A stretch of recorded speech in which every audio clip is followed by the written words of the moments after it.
Hi friends, വേറൊരു വീഡിയോയിലേക്ക് എല്ലാവർക്കും സ്വാഗതം. ഇത് ഞാനിവിടെ ചെയ്യുന്നത് ഹോണ്ട ഡിയോ അതിൻ്റെ എയർ ഫിൽറ്റർ ചേഞ്ച് ചെയ്യുന്നതാണ് ഇടുന്നത്.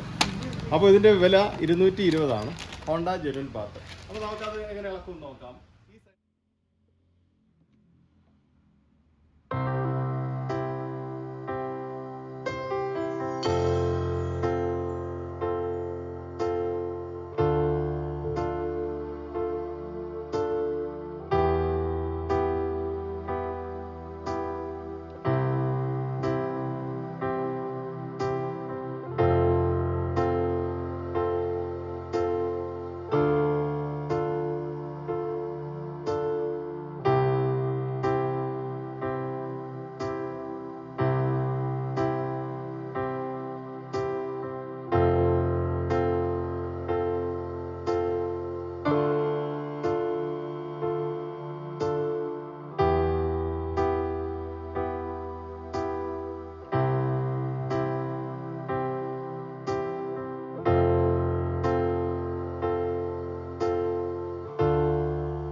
എല്ലാം സെറ്റ് ചെയ്ത് കഴിഞ്ഞു.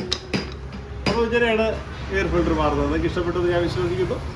എല്ലാ സപ്പോർട്ടും പ്രതീക്ഷിച്ചുകൊണ്ട് വേറൊരു വീഡിയോയിൽ കാണുന്നവരെ എല്ലാവർക്കും നന്ദി, നമസ്കാരം.